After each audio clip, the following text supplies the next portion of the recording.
जय Hind everyone, this is Anshu and welcome back to YouTube channel. क्या तो आप सभी आई थिंक सभी बढ़िया मस्त और ज़बरदस्त हो गए। बेसिकली बात करने वाले हैं अपन इंडियन कोस्ट गार्ड का जो अपकमिंग रिक्रूटमेंट है वो कब आने वाला है। और ऐसे ही नहीं कि हाँ ये एक्सपेक्टेड है ये एक्सपेक्टेड, क्योंकि लास्ट के 3 और 4 टाइम्स से इंडियन कोस्ट गार्ड अपने टाइम से चल रहा है और इंडियन नेवी इंडियन एयरफोर्स ज़रूर टाइम से नहीं है। बहुत सारे कैंडिडेट कन्फ्यूज्ड हैं क्या करें, स्पेशली डिफेंस के। कल एक लड़के का फ़ोन आया, मथुरा से था। मैं डिप्रेस्ड हूँ, क्या करूँ। 2003 डेट ऑफ बर्थ है, 8वां महीना।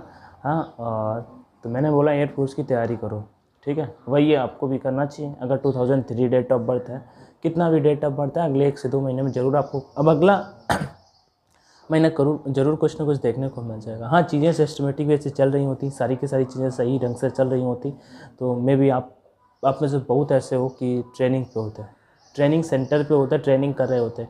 जिस बैच का रिजल्ट है ना, इस बैच के भी कैंडिडेट ज्वाइनिंग पे होते हैं, ठीक है। अगला एक रिक्रूटमेंट हो गया होता है, उसका भी फेज सेकेंड एग्ज़ाम कंडक्ट हो गए होते हैं। मतलब उसके बाद 2 से 3 बैच हो गए होते हैं। जब 2019 नवंबर पे रिक्रूटमेंट आया था, जिसका कैंडिडेट इनरोलमेंट का वेट कर रहे हैं, नहीं सही चला ना, कोई बात नहीं। अभी कैंडिडेट मैं तो बात करने वाला हूँ इंडियन कोस्ट गार्ड के रिक्रूटमेंट पे, सो डोंट वरी कि ऐसे इधर उधर की बात है, बट ये टॉपिक की ही बात है। क्योंकि जो इंडियन कोस्ट गार्ड की तैयारी वही कैंडिडेट कर रहा है, पहले से मोटिव नहीं है अपना। 2 ऑप्शन है अपने सामने, इंडियन एयरफोर्स और Indian Coast Guard. Definitely I think 90 to 95% candidate wanted to join the Indian Air Force. Indian Coast Guard second priority हो सकती है अपनी ना, ये चीज़। ऐसे Indian Navy double A SSR, 4 चीज़ें हैं अपने सामने, डबल ए SSR और उसके बाद Air Force X group, Air Force Y group. कुछ लोग Navy double A, mostly Navy double A जाएंगे, फिर एयरफोर्स वाई ग्रुप जाएंगे, ठीक है ना। ये है। अब ऐसे ही आर्मी का है, ऐसे ही नेवी का है। नेवी के रिक्रूटमेंट में भी बात कर सकते हैं, नेवी का रिक्रूटमेंट क्यों नहीं आ रहा है। इंडियन कोस्ट गार्ड का फेज सेकेंड एग्ज़ाम कंडक्ट कराया जा चुका है। इससे पहले जो आपका एग्ज़ाम हुआ था मार्च में, उसका पेपर हो गया, रिजल्ट आ गया, फेज सेकेंड एग्ज़ाम हो गया और कोस्ट गार्ड अपना बिल्कुल टाइम से चल रहा है। सारी की सारी चीज़ें जितनी भी हैं वो सारी की सारी चीज़ें टाइम से चल रही हैं, ठीक है। तो इसमें इंडियन कोस्ट गार्ड का जो पेपर मतलब होना था, फेज सेकेंड एग्ज़ाम होना था, वो सारा का सारा हो गया। अब इंडियन कोस्ट गार्ड की ऑफिशियल वेबसाइट पर आपको लेके चलता हूँ, मतलब लेके चलूँ क्या, मैं बता चुका हूँ बहुत बार। तो वहाँ पर आपको ये देखने को मिल जाएगा कि आपका नोटिफिकेशन कब आता है, आपका वहाँ पे नोटिफिकेशन किस मंथ रिलीज होगा, किस मंथ आपका एग्ज़ाम होगा, किस मंथ आपका फेज सेकेंड एग्ज़ाम होगा, किस मंथ आपका मेडिकल एग्ज़ाम होगा।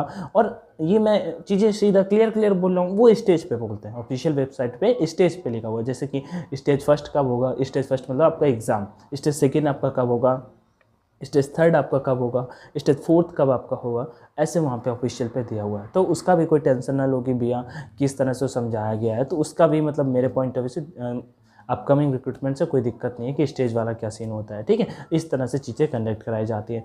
अब सबसे बड़ी बात क्या आ जाती है कि भैया कोस्ट गार्ड का न्यू रिक्रूटमेंट कब आ रहा है, क्लियर कर दो। ये मतलब मोस्टली कैंडिडेट का डाउट बन के आता है। और यहीं पे अगर एयरफोर्स नेवी आर्मी की बात करते हो तो जून पे आपको ज़रूर कुछ ना कुछ देखने को मिल जाएगा। वो TOD हो या फिर जो भी हो, अपन होप कर सकते हैं कि आप सभी के लिए बेस्ट है। क्योंकि बहुत कैंडिडेट मेरे पर्सनल व्यू से, मैं टेलीग्राम पे रहता हूँ, चैट पे देखता हूँ, तो कैंडिडेट का मानना है कि TOD उनके पॉइंट ऑफ व्यू से सही नहीं है।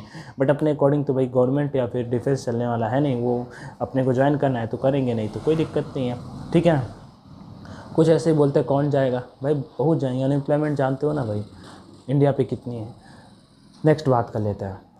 तो TOD के लिए कंफ्यूज मत हो। एयरफोर्स नेवी वाले तो बिल्कुल ही ना। आर्मी पे हो सकता है, क्योंकि आर्मी पे ट्रेनिंग पीरियड कम होता है। जैसे GT की बात करता हूँ, 9 महीने का ही ट्रेनिंग पीरियड होता है। एयरफोर्स वाई ग्रुप का, एक्स ग्रुप का ट्रेनिंग पीरियड 28 महीने का होता है। 28 महीने वाले को, जिसको 2 साल से भी ज़्यादा ट्रेनिंग करने पड़े, उसके क्या 4 साल की जॉब। लॉजिक लगाओ ना, थोड़ी सी समझ वाला। ऐसा कुछ भी नहीं, मतलब एयरमैन के लिए जरूर कुछ ना कुछ होगा, लेकिन वो एक अलग वे से, मे भी अलग से रिक्रूटमेंट के लिए निकाली जाए, अलग से कैंडिडेट लिए जाए। अब इन चीज़ों से आगे बढ़ के इंडियन कोस्ट गार्ड जो अपने टाइम से चल रहा है, मिनिस्ट्री ऑफ डिफेंस के अंतर्गत आता है, उसका नेक्स्ट रिक्रूटमेंट पे अब फाइनली बात ही कर लेते हैं। उससे पहले I have a small request to all of you. First number channel पे पहली बार आया तो सब्सक्राइब कर लीजिएगा और वीडियो को दोस्तों के साथ में शेयर कर दीजिएगा, ठीक है। और उनसे भी बोलिए सब्सक्राइब कर लीजिएगा। आगे बढ़ते हैं, नेक्स्ट चीज़ पे बात कर लेते हैं। नेक्स्ट चीज़ क्या होने वाली है कि इंडियन कोस्ट गार्ड का रिक्रूटमेंट, ये मैंने काफ़ी बार बोल दिया, उसके लिए सॉरी। बट कोस्ट गार्ड का पूरा साइकिल फिक्स है। साइकिल फिक्स है। पहला पेपर आपका मार्च में होता है, दूसरा पेपर आपका सितंबर में होता है। पहला पेपर मार्च में, दूसरा पेपर सितंबर में। अब जो मार्च वाला पेपर होता है, जो सितंबर वाला पेपर होता है, अपन इसके बारे में बात करेंगे, क्योंकि मार्च वाला पेपर हो चुका है, उसका नोटिफिकेशन आ चुका है, उसका स्टेज सेकेंड भी हो चुका है। एक चीज़ यहाँ पे नेवी वाले कैंडिडेट कि भैया जो नेवी का और इसका कोस्ट गार्ड का ट्रेनिंग साथ में स्टार्ट होता है, बट अभी तो कुछ चल नहीं रहा है। तो देखो, होप कर सकते हैं कि सही हो, मतलब आ जाए नेवी का। लेकिन यही है कि अगर ऑनलाइन आ जाता है तो ज़्यादा बेस्ट होगा, क्योंकि नंबर ऑफ कैंडिडेट ज़्यादा चांस मिलता है 12th के बेसिस पे जज करना। और MR पोस्ट के लिए 100% कट ऑफ जाना, हरियाणा, राजस्थान, आंध्र प्रदेश और हैदराबाद तेलंगाना जैसे स्टेट्स का तो काफ़ी डिफ़िकल्ट है। ठीक है, यूपी भी 96 to 97% मतलब हाइजीनिस्ट जिसे बोलते हैं स्टीयर्ड, और उसका सिर्फ पोस्ट के लिए। तो मतलब फिर भी पोस्ट फिल हो जाती हैं, उसके लिए कोई दिक्कत नहीं, लेकिन इतना कट ऑफ सभी को मौका मिले तो ज़्यादा बेटर होगा।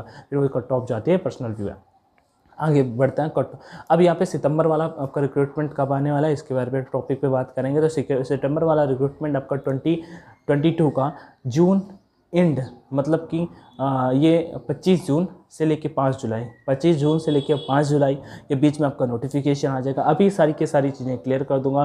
नोटिफिकेशन, हाँ, डेट ऑफ बर्थ को लेके ज़रूर आपको डाउट होगा, भैया डेट ऑफ बर्थ क्या रहती है। कोस्ट गार्ड 18 साल से आपका DOB स्टार्ट करता है, 18 साल से, क्योंकि मिनिमम ही आपको पता होना चाहिए। मैक्सिमम 22 ईयर तक ले जाता है। फिर एनरोलमेंट उनका भी मतलब फाइनल जो सिलेक्शन 22 तक चला जाता है। तो कोस्ट गार्ड 18 से स्टार्ट हो जाता है। तो जो भी कैंडिडेट एलिजिबल हों वो अपने डॉक्यूमेंट्स को बनवाना स्टार्ट कर दीजिए, क्योंकि कोस्ट गार्ड में डॉक्यूमेंट्स का बहुत फंडा रहता है। EWS से हो, OBC से हो, SC से हो, ST से हो, अभी आप बनवा सकते हो, कोई दिक्कत नहीं है।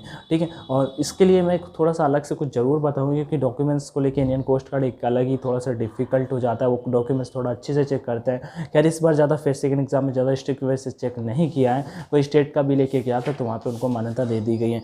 अब बोलोगे भी आप टॉपिक पे बात करके फिर डॉक्यूमेंट्स पे आ गए, भाई डॉक्यूमेंट्स मोस्ट इंपॉर्टेंट होते हैं। कैंडिडेट पेपर क्लियर कर लेता है। मैं कानपुर से 2-4 लड़कों को ऐसे जानता हूँ जिनका कोची सेंटर गया तो डॉक्यूमेंट्स की वजह से कोची नहीं गया, कोची पे पता लगा कि सब कैंडिडेट को उसी वजह से ले लिया। अभी वो बोलते हैं यार गए नहीं। ठीक है, मतलब पढ़ते हैं साथ में, जानता हूँ मैं उनको। इस तरह से कुछ सिनेरियो है। तो जितने भी तैयारी करो, मैंने 5 जून से 5 जुलाई के बीच में बोला, आपका एग्ज़ाम सितंबर में लगभग मान सकता हूँ 20 से 25 सितंबर के बीच में आपका पेपर भी फिक्स है। अब कैसे बोलोगे, कैसे ये सब बोल सकते हो भाई, सारी की सारी चीज़ें ऑफिशियल वेबसाइट पे पहले से ही मेंशन कर रखी हैं। ठीक है, ऑफिशियल वेबसाइट पे अगर आप जाओगे कोस्ट गार्ड की, तो वहाँ पे आपको सिलेक्शन प्रोसीजर में सारा का सारा रिक्रूटमेंट साइकिल दे रखा है। और ये इंडियन कोस्ट गार्ड, बस कोविड ना आ जाए अभी, मुझे ऐसा कुछ लगता नहीं है, तो मेरे पॉइंट ऑफ व्यू से कोई दिक्कत लेने वाली बात नहीं है। बाकी आपको जो चीज़ें समझ में ना आ रही हूँ, मैंने आपको फिर से बताया, आपका जैसे ये होगा, आपका face second exam October and पे, उसका नवंबर फर्स्ट वीक पे आपका फेस सेकंड एग्जाम हो जाएगा। फेस सेकंड रनिंग और PFT होता है। उसका जो आपका नेक्स्ट टास्क होगा मेडिकल एग्जाम, वो जनवरी में, और फरवरी बैच आपका होने वाला है। अगला जो बैच आएगा, जो अगले बैच की तैयारी कर रहे हो, और उसी बीच में अगर इंडियन एयरफोर्स, इंडियन नेवी का रिक्रूटमेंट कहीं ऑनलाइन आ जाता है, तो फिर आप सभी की बल्ले होने वाली है। मतलब डेफिनेटली फिर एयरफोर्स की प्रिपरेशन करोगे, एयरफोर्स पे अच्छा करोगे, एयरफोर्स ज्वाइन करोगे। तो ये चीज़ें थी जो मुझे आप सभी के साथ में शेयर करनी थी। आप सभी के जो व्यू हो कमेंट सेक्शन में जरूर शेयर करिएगा। वीडियो को दोस्तों के साथ में शेयर करना। वीडियो पसंद आया तो लाइक कर दीजिएगा, नहीं आया तो कोई बात नहीं। जय Hind, all the best and take care, thank you. हाँ, and must join the Telegram channel, the link in the description box. Take care everyone, thank you.